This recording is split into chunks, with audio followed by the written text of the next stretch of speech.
Vamos já entrar em um assunto importantíssimo que é emprego. E é falta de emprego, né? Principalmente quando a gente relaciona isso a um setor importantíssimo da nossa sociedade, que é o setor de bares e restaurantes. Né? Quantos garçons estão desempregados? Né? Quantos lugares não fecharam definitivamente, né? A expectativa é de que pelo menos 30%, né, Ana, Pode não consigam reabrir as suas portas. Ou seja, literalmente quebraram ou vão quebrar. E há muitos garçons recebendo, e garçonetes recebendo o salário fixo.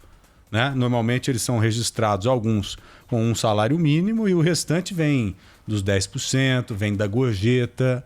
Ou seja, eles estão recebendo muito pouco frente ao que recebiam, né? Em épocas normais, em dias normais. Então eu estou aguardando com muita ansiedade a reabertura dos bares e restaurantes aqui em São Paulo. Mas isso faz parte da fase 3, né? Da fase amarela.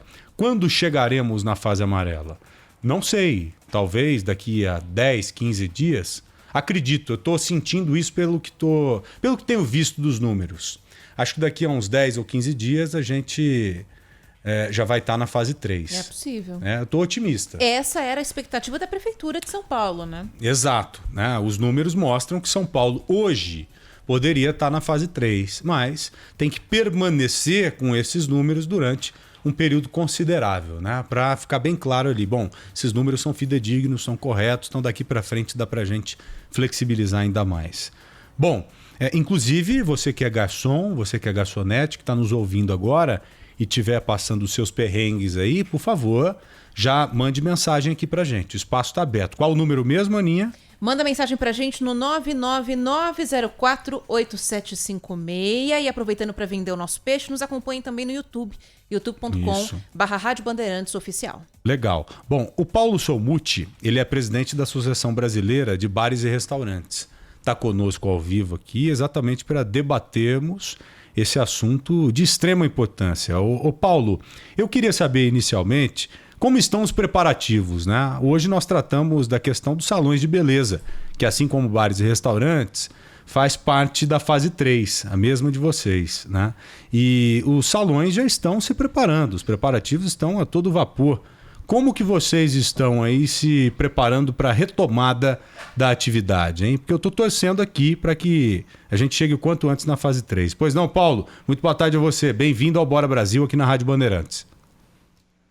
Boa tarde, Joel e Ana Paula. Prazer enorme estar falando com vocês aqui. Prazer é nosso. Ainda mais num assunto positivo, né? Que na possibilidade de em breve estarmos reabrindo bares e restaurantes em São Paulo. E, obviamente, com esses dados negativos que você colocou, do desemprego, empresas que não mais retornarão ao mercado. Mas o fato é que o retorno deverá ser com muita cautela.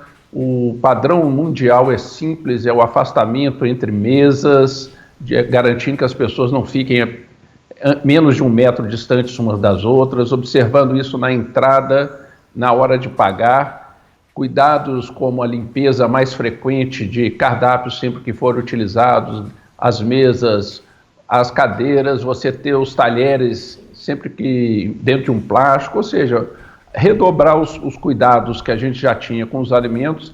A boa notícia é que tanto a Organização Mundial da Saúde quanto a Agência de Vigilância do Brasil, sanitária, informam que não se transmite o vírus pela comida. Então, os cuidados são muito mais de ordem do próprio cidadão, de quem trabalha no bares e restaurante, garantindo esse afastamento.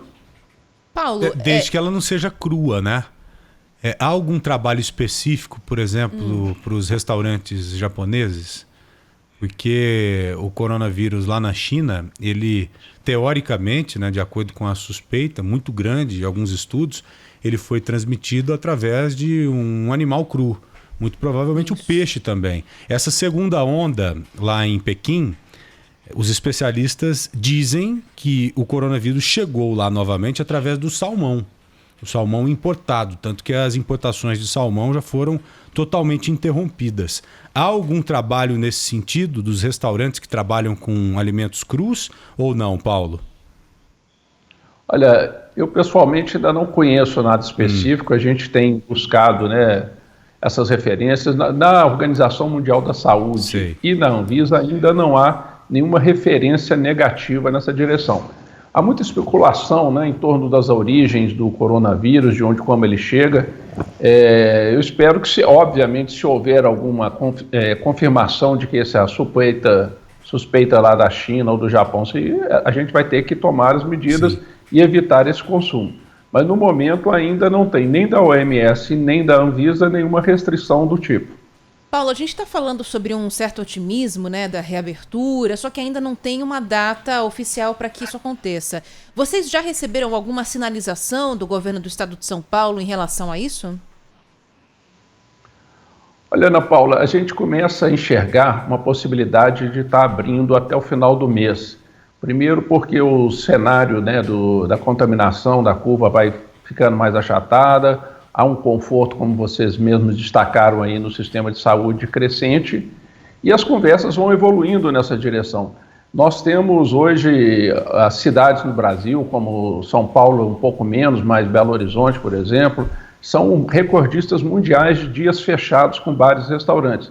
Então tudo indica que o momento é próximo e que ele chegará, e temos que ser otimistas, trabalhar um bom protocolo de retomada, mas a visão da Brasel é que nós não estaremos de portas fechadas no mês de julho. Esperamos que possamos até antecipar um pouco. Olha, para estar com essa expectativa, já devem até ter entregue um protocolo, já devem ter analisado? Uma discussão mais avançada, né, Ana? Certamente. É claro Sim. que isso não deve ser revelado, mas já deve ter uma discussão mais afinada nesse sentido.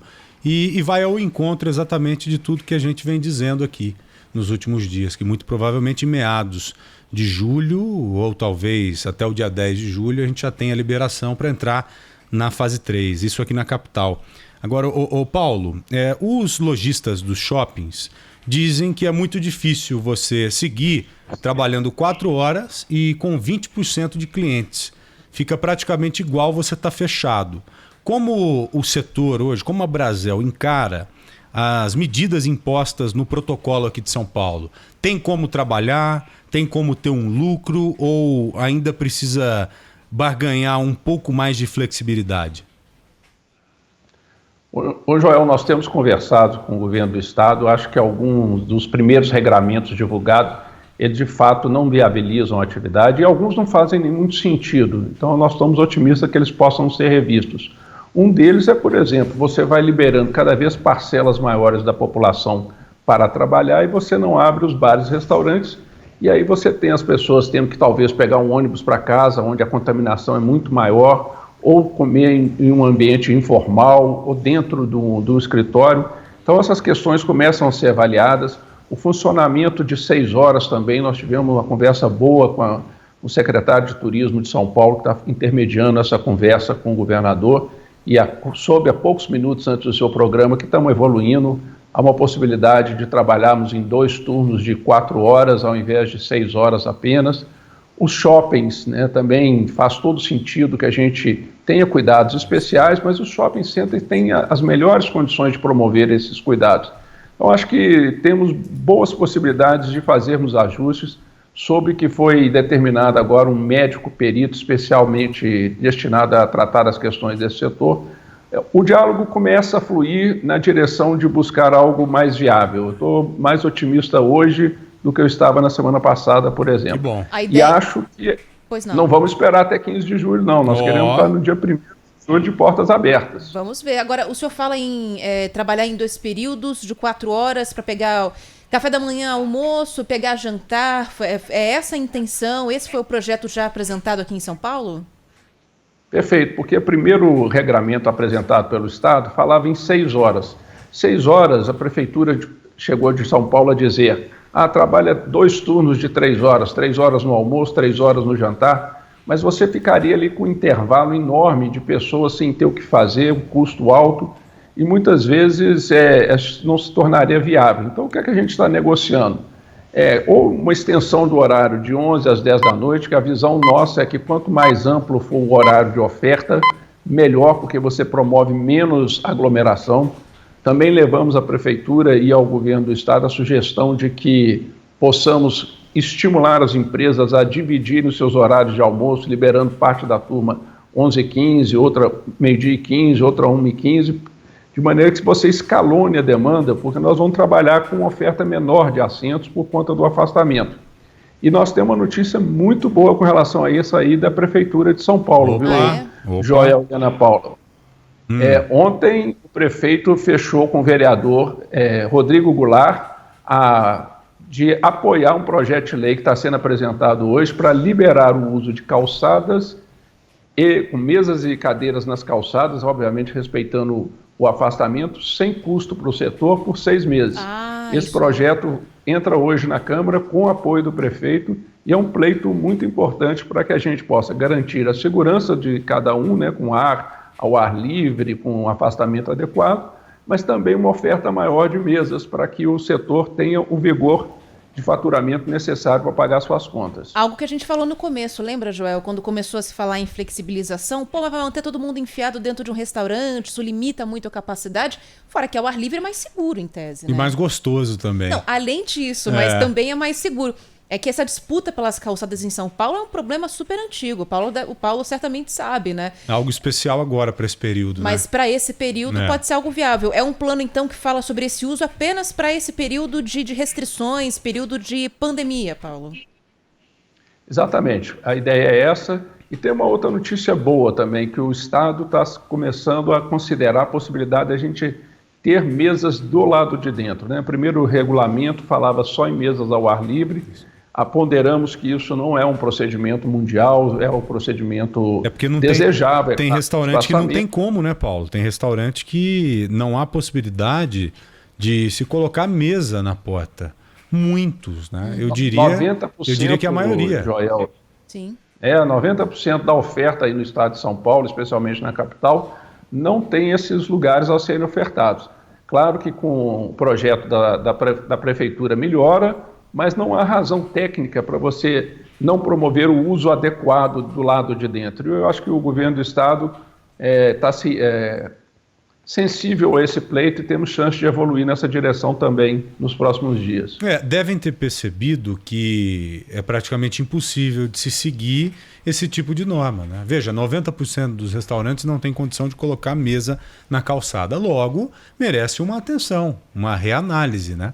E espero que essa reanálise aconteça nesse sentido, de permitir que os restaurantes que não têm condição de colocar a mesa na calçada, que reabram, mas com algumas restrições até mesmo mais rígidas do que o normal, espaçando mais as mesas, exigindo mesmo utilização de máscaras ali e outras medidas que a gente desconhece, que podem ser colocadas em prática exatamente para permitir essa reabertura saudável e segura. Uma coisa que a gente percebeu, Paulo, que a nossa reportagem vem comentando, circulando pela cidade, é que já tem muito bar, muito restaurante servindo as pessoas e as pessoas ficam do lado de fora, aglomeradas na calçada, consumindo ali. Às vezes é um lanche rápido, não é bem uma refeição, né? Então toma um café, engole um pão e vai embora. Há alguma discussão nesse sentido para que, se for feito de uma maneira certa, com aquelas mesinhas que você não senta, sabe, Joel, só para apoiar um copo, manter um distanciamento entre as pessoas desse jeito, algo nesse sentido possa acontecer também? Eu acho que sim, Ana Paula. Agora é muito importante que nesse momento a gente mude o discurso do medo, o discurso do não pode, e busquemos a conscientizar o consumidor. Ele é muito importante o papel dele enquanto cliente, né? Porque ele não deve se aproximar de uma pessoa que ele não conhece sem máscaras, dividir uma mesa com seus familiares, com seus colegas de trabalho, ou amigos que você já está compartilhando esse risco, tudo bem, mas não vamos sentar numa mesa e aproximar de uma pessoa que não conheçamos, porque acho que esse é uma má prática e a gente deve evitar.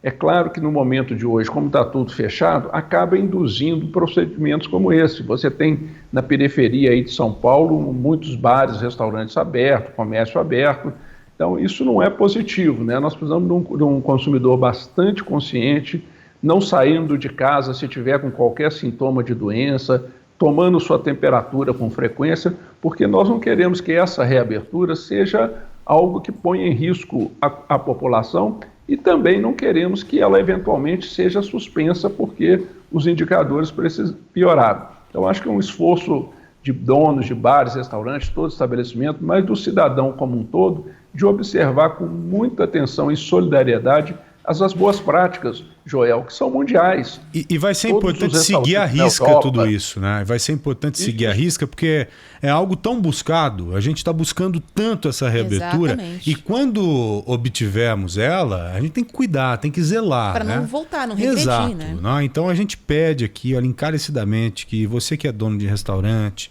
de bar, que por favor cobre também do seu cliente, porque às vezes o cara vai para lá e não respeita muito, né?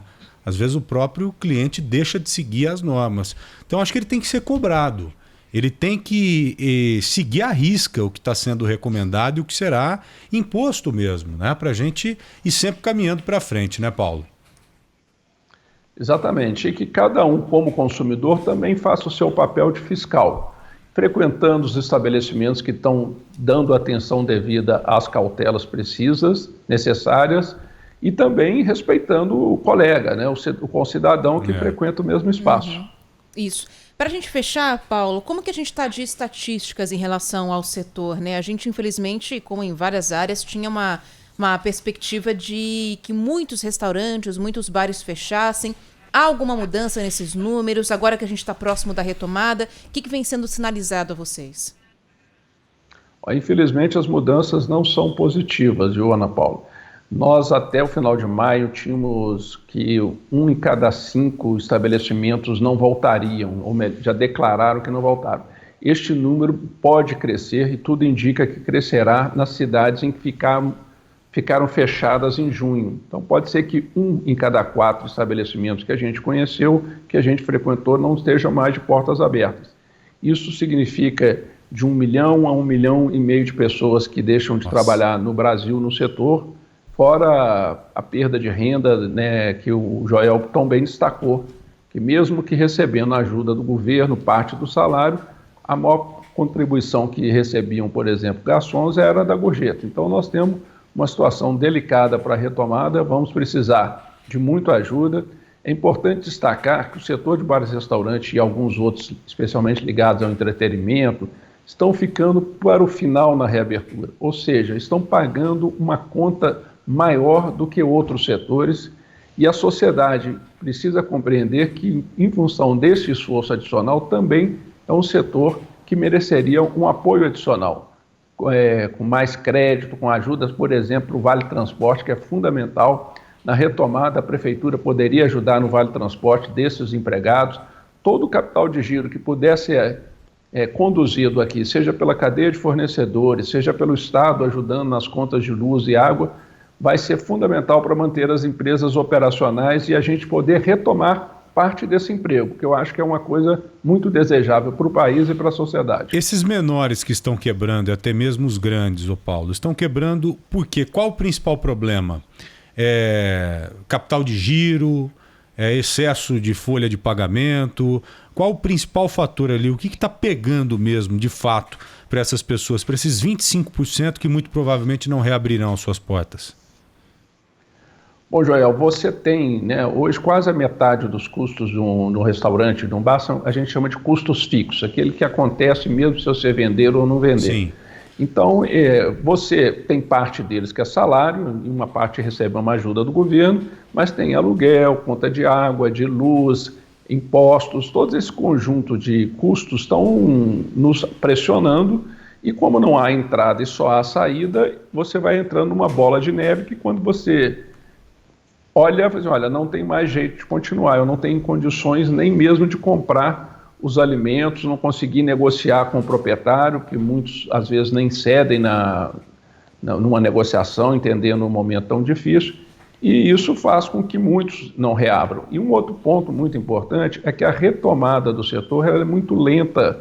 Você começa aí no primeiro mês, com os primeiros 15 dias, com 10, 15% do movimento histórico, vai subindo até 30% quando fechamos o primeiro mês e demora-se aí 2, 3, até 6 meses, são as previsões, para voltar ao movimento normal. Então ainda haverá um período de prejuízo que a maioria não consegue suportar, e muitos desses vão buscar recurso público, recurso de empréstimos, e talvez consigam, mas já tem uma turma grande que, infelizmente, jogou a toalha e não tem mais condições de voltar. Verdade, não dá para eleger um ponto, então. É uma série de pontos.